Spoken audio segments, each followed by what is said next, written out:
अब यार नया टॉपिक करा रहा हूं एक, फिर ताकि आगे चल सके, फिनिश कर सके। जो अगला टॉपिक है that is trigonometric table.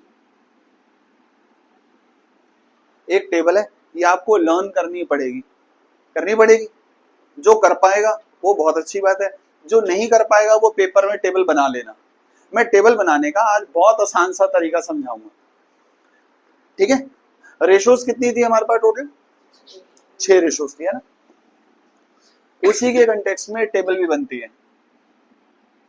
0 degree, 30 degree, 45 degree, 60 degree और 90 डिग्री। जैसे रेशो किस किस की थी?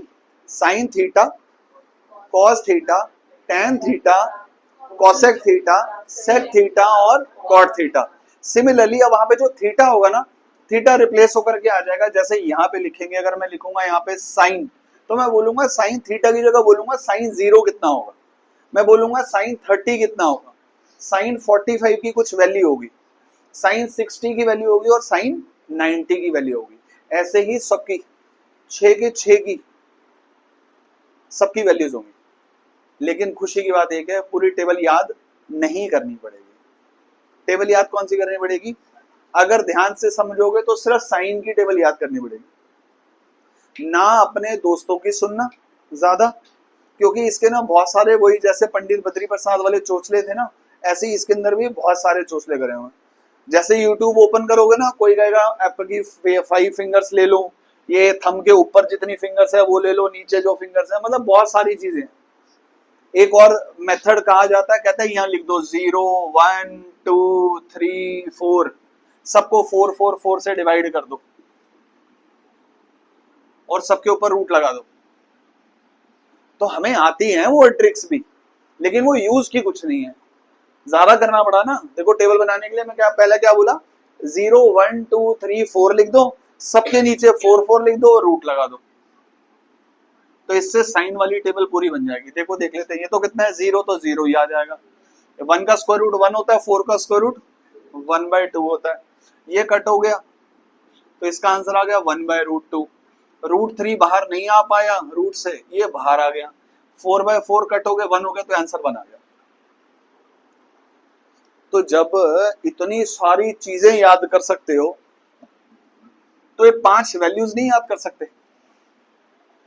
5 वैल्यूज याद करनी, किस ऑर्डर में? इधर हो जाना। 0, 1/2, 1/√2, √3/2 और 1। ये 5 वैल्यूज आपको याद करनी है। उसके अलावा मेरी तरफ से आपको कोई और वैल्यू याद करो ना करो चलेगा, इसी से बनाना सीखेंगे सारी वैल्यूज आगे की टेबल की। अगर पेपर में डाउट आएगा तो टेबल बना लेनी है पेपर में पहले ही, लेकिन पूरी नहीं, कुछ तक बताता हूं। जैसे अगला नेक्स्ट कौन सा है? Cos theta. कॉस थीटा के लिए इसको उल्टा लिखना है। यहाँ लास्ट में कितना लिखा था, तो यहाँ पहले 1 लिख देना। इसके लास्ट में कितना लिखा था, तो इसको उल्टा लिख दो। पूरी टेबल उल्टी लिखनी।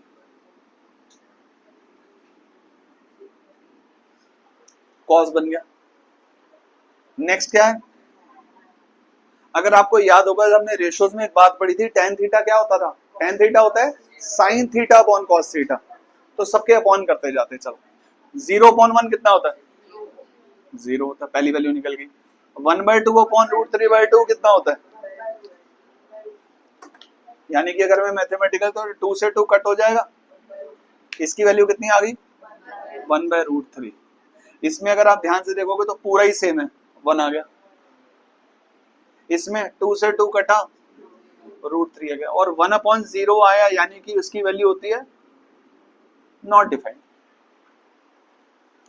तो हमें सीखनी कितनी है? सिर्फ ये 3।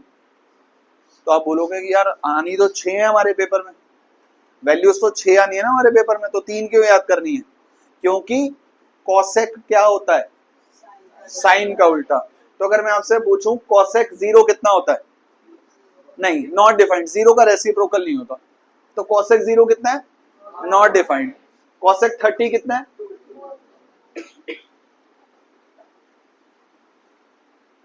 कॉसेक 30 कितना है? 2, cosec 45 कितना है, cosec 60 कितना है, 2/√3, cosec 90 कितना है, 1। अब अगला क्या था, sec, sec किसका उल्टा होता है, cos का, तो sec 0 कितना है, 1, cos sec 30 कितना है, sec 45 कितना है, sec 60 कितना है, sec 90 कितना है,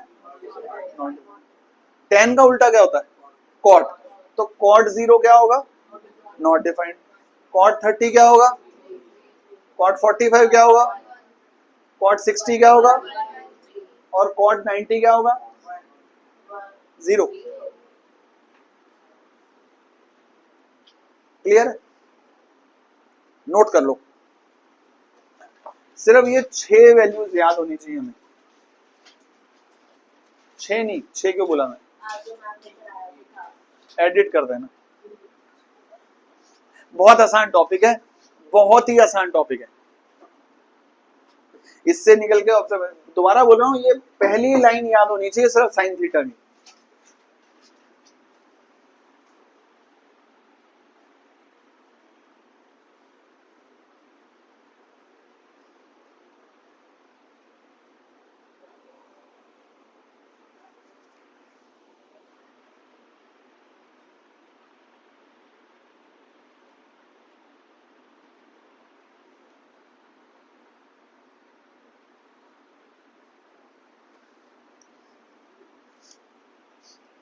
कौन कौन नहीं आया, जोहान और बच्चे तो बहुत सारे नहीं है, जोहान, नित्या और गुरजोत, 3, कितने बच्चे यहाँ पे, 7 और 4 11, 4-5 बच्चे नहीं आए।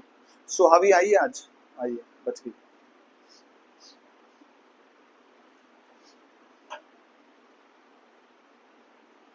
आज तुम्हारे सामने भेजूंगा, देखना एब्सेंट होने का हम लोग नोटिस कैसे भेजते हैं, शो कॉज नोटिस पूरा।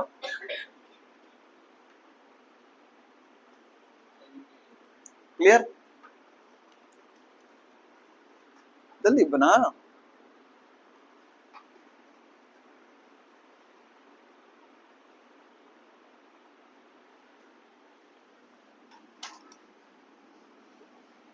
अब कुछ ऑब्जर्वेशंस बता रहा हूं, मेन कुछ ऑब्जर्वेशंस बता रहा हूं जो इस टेबल की सबसे इंपॉर्टेंट है। ये बेटा दो,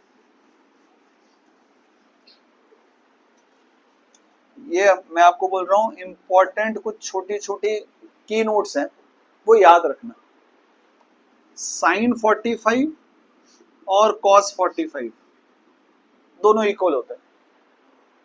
दूसरा, tan 45 और cot 45 इक्वल होते हैं। ऐसे ही cosec 45 और sec 45 इक्वल होते हैं। इन दोनों की वैल्यू होती है 1/√2, इन दोनों की वैल्यू 1 और इन दोनों की वैल्यू √2। तो देखो 6 वैल्यूज तो कितने आराम से याद हो गए। ये पहली ऑब्जर्वेशन हमारी आई कि ये 45 वाले हमेशा इक्वल होते हैं, लेकिन रिश्ता आपस में किस किस का है, साइन और कॉस वाला, tan और cot, cosec और sec। ठीक है, दूसरा रिश्ता मैं ही भूल गया बोलते बोलते तो।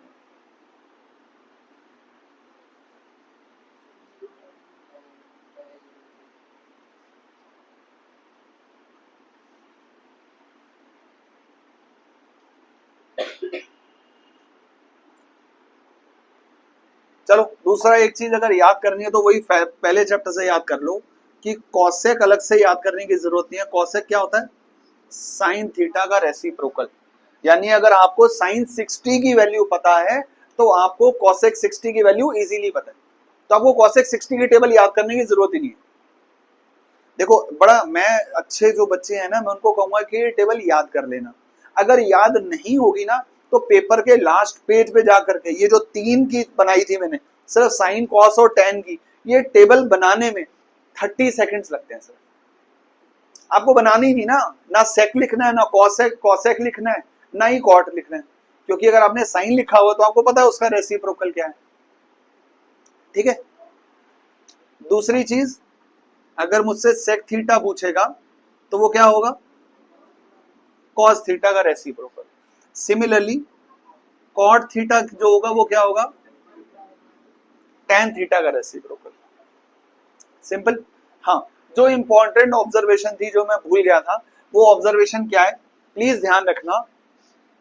साइन थीटा के अंदर में जैसे जैसे थीटा इंक्रीज होगा उसकी वैल्यू इंक्रीज होती है।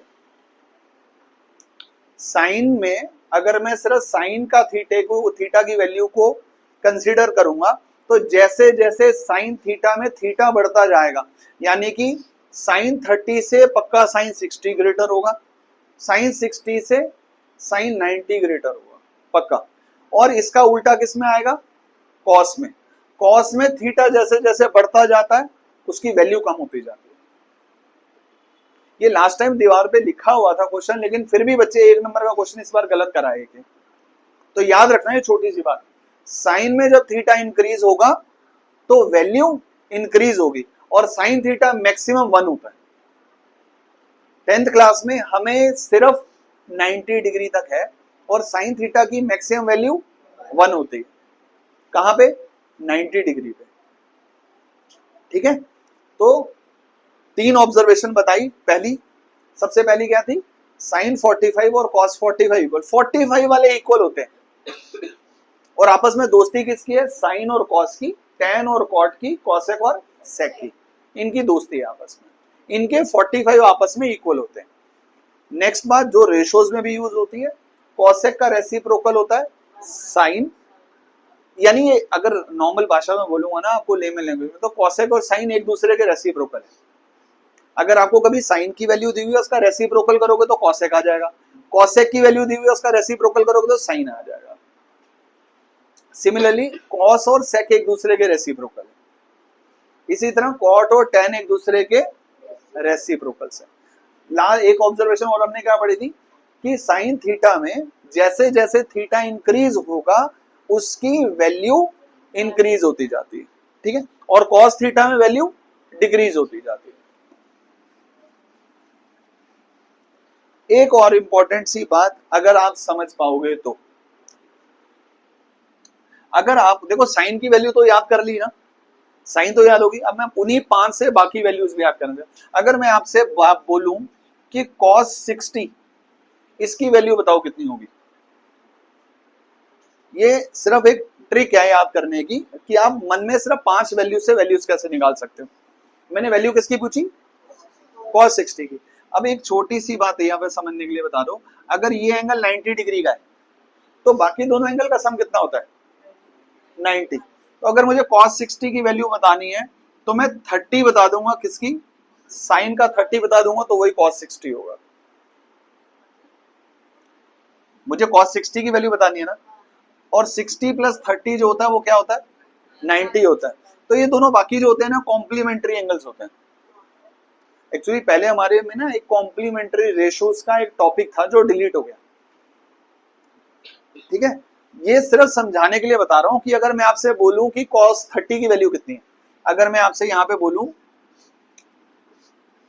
cos 30 की वैल्यू कितनी है, तो ध्यान से समझना cos 30 क्या है, या अगर ये 30 है तो इसको कॉम्प्लीमेंट्री बनाने के लिए इसका एंगल कितने का होगा, तो सिंपल सी बात है जो sin 60 है वही cos 30 है। इक्वल होंगे सर, इक्वल होंगे सर। ऐसे ही tan और cot में चलता है, सिमिलर sec और cosec में चलता है।